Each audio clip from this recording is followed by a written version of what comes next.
जय माता दी दोस्तों, मैं आचार्य वसुधा आप सभी का हार्दिक अभिनंदन करती हूँ आपके अपने YouTube चैनल गुरु सप्तऋषि ज्योतिष शिक्षण संस्थान की ओर से। दोस्तों, मैं समय समय पर आपके लिए विशेष व्रत पर्व और त्योहार तो लेकर ही आती हूँ। साथ ही साथ अपने भाग्यफल, अपने राशिफल को देखना हमारे चैनल पर बिल्कुल न भूलें। डेली का राशिफल, साप्ताहिक राशिफल तथा मासिक राशिफल आपको हमारे चैनल पर मिल जाएगा। तो चलिए दोस्तों, आज हम बात करने वाले हैं एक विशेष पर्व के बारे में। वो पर्व है एकादशी। हर एकादशी पर आपके सामने प्रस्तुत होती हूँ व्रत, पूजा, मुहूर्त, कथा और पारण का समय लेकर। आज भी आई हूँ ये संशय मिटाने के लिए कि एकादशी का व्रत कब किया जाए, 6 तारीख को किया जाए या 7 तारीख को किया जाए, और कब करना है पारण। तो दोस्तों, इस बार की एकादशी यानी कि भाद्रपद शुक्ल पक्ष में पड़ने वाली एकादशी, जिसका नाम है परिवर्तनी एकादशी। इसी को जलझूलनी एकादशी भी कहा जाता है।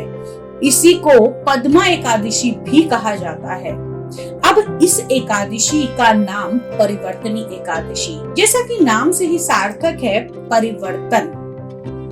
सभी एकादशियां भगवान विष्णु से जुड़ी हुई होती हैं, तो इस परिवर्तन एकादशी पर कहते हैं श्री हरि विष्णु जो शयन काल के लिए जाते हैं, अपने आराम के लिए जाते हैं, परिवर्तनी एकादशी के दिन भगवान करवट लेते हैं, यानी कि अपने सोने की मुद्रा में एक परिवर्तन करते हैं। इसीलिए इस एकादशी का नाम परिवर्तनी एकादशी कहा गया है। श्री हरि की हर एकादशी की पूजा करने से आपको अनन्य पापों से मुक्ति मिलती है। कहा जाता है कि यदि परिवर्तनी एकादशी का व्रत पूजा पूरे विधि विधान से किया जाए तो आपको अश्वमेध यज्ञ का भी फल मिलता है, तथा कई वाजपेयी यज्ञों से जो फल की प्राप्ति होती है वही एक एकादशी के व्रत करने से प्राप्त होती है। अब इस परिवर्तनी एकादशी पर भगवान के वामन अवतार की पूजा का बड़ा ही विशेष महत्व माना गया है। अब इस एकादशी का व्रत कब करना है, क्या विधान है और कैसे करना है इस व्रत को, आइए उसे जान लेते हैं। परिवर्तनी एकादशी, इसके शुरुआत का समय रहेगा 6 सितंबर मंगलवार को सुबह 5:54 पर, क्योंकि ये सूर्य उदय से पहले का समय है। और इस समय हम हिंदू धर्म में, सनातन धर्म में कहते हैं कि जिस तिथि में सूर्य उदय होता है उसी तिथि को हम उस कार्य के लिए विशेष मानते हैं। तो व्रत करने की जो तिथि रहेगी वो 6 सितंबर मंगलवार को सुबह 5:54 से शुरू हो जाएगी, तथा तिथि का जो समापन होगा वो 7 सितंबर प्रातः काल 3:04 पर समाप्ति होगी। एकादशी के पारण का समय सुबह 7 तारीख को 8:33 पर करना शुभ रहेगा।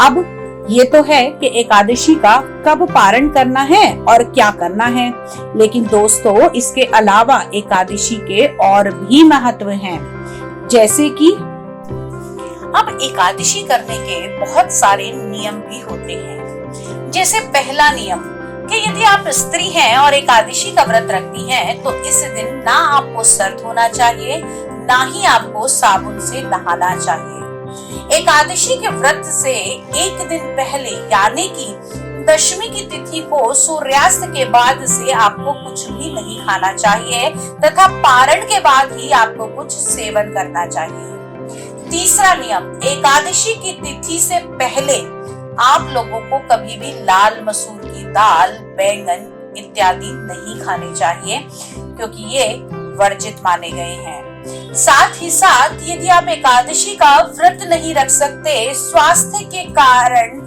अपनी परेशानियों के कारण, या फिर अगर आपकी बॉडी अलाउ नहीं कर रही है और आप व्रत नहीं कर रहे, तो उस स्थिति में आप पूरे ध्यान से भगवान का पूजन कीजिए। उस दिन आपको बिल्कुल भी किसी से द्वेष, ईर्ष्या, मिथ्या वचन नहीं बोलने हैं। अब एकादशी करने के बहुत सारे नियम भी होते हैं। जैसे पहला नियम कि यदि आप स्त्री हैं और एकादशी का व्रत रखती हैं तो इस दिन ना आपको सर धोना चाहिए, ना ही आपको साबुन से नहाना चाहिए। एकादशी के व्रत से एक दिन पहले यानी कि दशमी की तिथि को सूर्यास्त के बाद से आपको कुछ भी नहीं खाना चाहिए तथा पारण के बाद ही आपको कुछ सेवन करना चाहिए।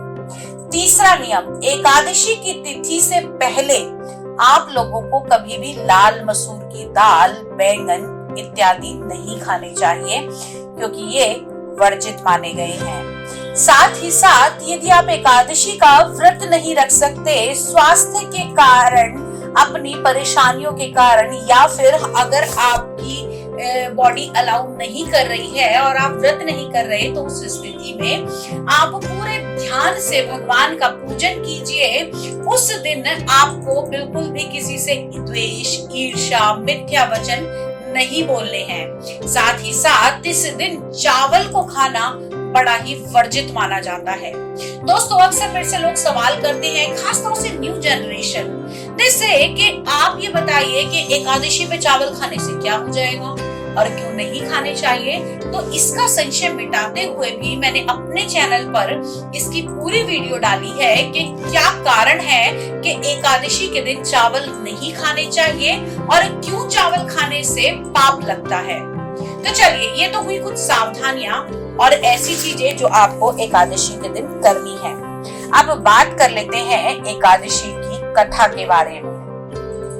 जैसा कि मैंने बताया कि इस दिन भगवान के वामन अवतार की पूजा की जाती है और इस सभी एकादशियों का महत्व भगवान ने युधिष्ठिर को समझाया था।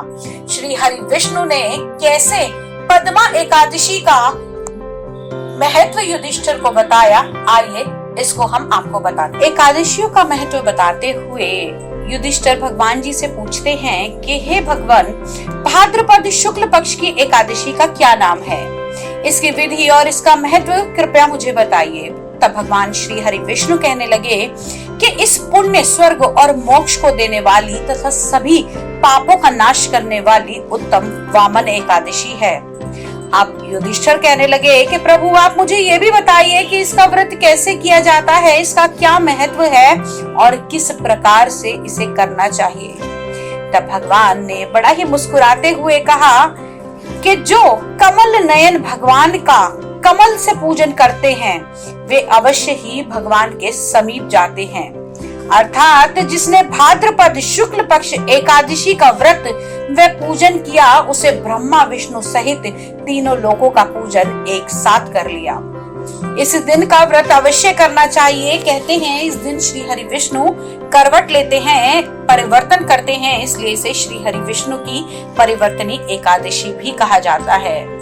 भगवान के वचन सुनकर युधिष्ठिर बोले, मुझे अति संदेह हो रहा है कि आप किस प्रकार सोते हैं और करवट लेते हैं तथा किस तरह राजा बलि को बांधा और वामन रूप रखकर क्या क्या लीलाएं की। चतुर्मास के व्रत की क्या विधि है तथा आपके शयन करने पर मनुष्य का क्या कर्तव्य है, ये सब मुझे बतलाइए। तब श्री कृष्ण जी कहने लगे कि हे राजन युधिष्ठिर, अब आप सब पापों को नष्ट करने वाली कथा का श्रवण करो। त्रेता युग में बलि नाम का एक दैत्य था। वह मेरा परम भक्त था। विविध प्रकार से वेद सूक्तों से मेरा पूजन करता था और नित्य ही ब्राह्मणों का पूजन तथा यज्ञ का आयोजन करता था। लेकिन इंद्र से द्वेष के कारण उसने इंद्रलोक तथा सभी देवताओं को भी जीत लिया था। इसका मतलब यह नहीं था कि वो राजा जो था वो खराब था, लेकिन ईर्ष्या उसके मन में थी। इस कारण सभी देवता एकत्र होकर सोच विचार कर मेरे पास आए। बृहस्पति सहित इंद्रादि देवता प्रभु के निकट जाकर नतमस्तक होकर वेद मंत्रों द्वारा भगवान का पूजन और स्तुति करने लगे। अतः मैंने वामन रूप धरकर 5वां अवतार लिया और फिर अत्यंत तेजस्वी रूप से राजा बलि को जीत लिया। अभी इतनी बात सुनी ही थी कि तभी अचानक युधिष्ठिर बोले कि प्रभु, आपने वामन रूप धारण करके उस महाबली दैत्य को किस प्रकार जीता। तब श्री कृष्ण ने मुस्कुराते हुए कहा, राजन, बलि से 3 पग भूमि की याचना करते हुए, मुझको तीनों के समान है, हे राजन, आपको यह मुझे अवश्य देनी चाहिए। ऐसा कहकर मैंने उनसे भूमि मांगी। राजा बलि ने इसे तुच्छ जानकर सोचा कि मैं तो एक छोटा सा बालक हूँ, मेरे 3 पग भूमि कितनी सी होगी, और मुझे ये संकल्प दे दिया। और मैंने अपने त्रिविक्रम रूप को बढ़ाकर यहाँ तक कि भूलोक को 1 पग में, भूलोक को जंघा, स्वर्ग को कमर, महलोक को पेट, जललोक में हृदय, यमलोक में कंठ की स्थापना कर, सत्यलोक को मुख में और ऊपर मस्तक पर स्थापित कर लिया। सूर्य, चंद्रमा आदि सब ग्रह, गण, योग, नक्षत्र, इंद्र आदि देवता और शेष आदि सब नाग गणों ने विविध प्रकार से वेद सूक्तों से प्रार्थना की। तब मैंने राजा बलि का हाथ पकड़कर कहा कि हे राजन, 1 पग से पृथ्वी, दूसरे पग से स्वर्गलोक पूर्ण हो गए। अब बताओ ना, ये तीसरा पग कहाँ रखूं? तब बलि ने सिर झुकाकर कहा, मैंने अपना पैर उसके सर पर रख दिया, जिससे वह भक्त पाताल लोक को चला गया। फिर उसकी विनती और नम्रता को देखकर मैंने कहा कि हे बलि, मैंने सदैव तुम्हारे निकट ही रहूंगा। विरोचन पुत्र बलि से कहने पर भाद्रपद शुक्ल पक्ष एकादशी के दिन बलि के आश्रम पर मेरी मूर्ति की स्थापना हुई। इसी प्रकार दूसरी क्षीर सागर में शेषनाग कर पृष्ठ पर हुई। हे राजन, इस एकादशी को भगवान शयन करते हुए करवट लेते हैं, इसलिए तीनों लोकों के स्वामी भगवान विष्णु का उस दिन पूजन करना चाहिए। इस दिन तांबा, चांदी, चावल और दही का दान करना बहुत ही उत्तम माना जाता है। मनुष्य इस दिन मिथ्या वचन ना बोले, किसी के लिए ईर्ष्या ना रखे और पूरा दिन व्रत विधान करके रात्रि में प्रभु का जागरण करे, तथा जो विधि पूर्वक इस एकादशी को करता है वह सब पापों से मुक्त होकर स्वर्ग में जाकर चंद्रमा के समान प्रकाशित होता है और वो यहाँ इस जीवन में यश पाता है। तथा जो भी व्यक्ति इस कथा को पढ़ते या सुनते हैं उनको 1000 अश्वमेध यज्ञ का फल प्राप्त होता है। तो राजन, इसी के साथ ये पद्मा एकादशी, वामन एकादशी और परिवर्तनी एकादशी की कथा आज यही संपूर्ण होती है। तो दोस्तों, ये तो थी एकादशी की कथा। किस प्रकार भगवान ने राजा बलि को उनका मनचाहा वर दिया और उनका उद्धार किया। इस परिवर्तनी एकादशी पे आप भी भगवान को पा सकते हैं प्रभु के वामन अवतार की पूजा करके। तो दोस्तों, आज की कथा में इतना ही। अगले वीडियो में आपके लिए लेकर आऊंगी इस परिवर्तनी एकादशी से जुड़ा एक महा उपाय जो वास्तव में आपकी जिंदगी में एक बड़ा परिवर्तन ला सकता है। तब तक के लिए श्री कृष्ण हरे कृष्ण, कृष्ण कृष्ण हरे हरे, हरे राम राम राम हरे हरे। जय माता दी दोस्तों।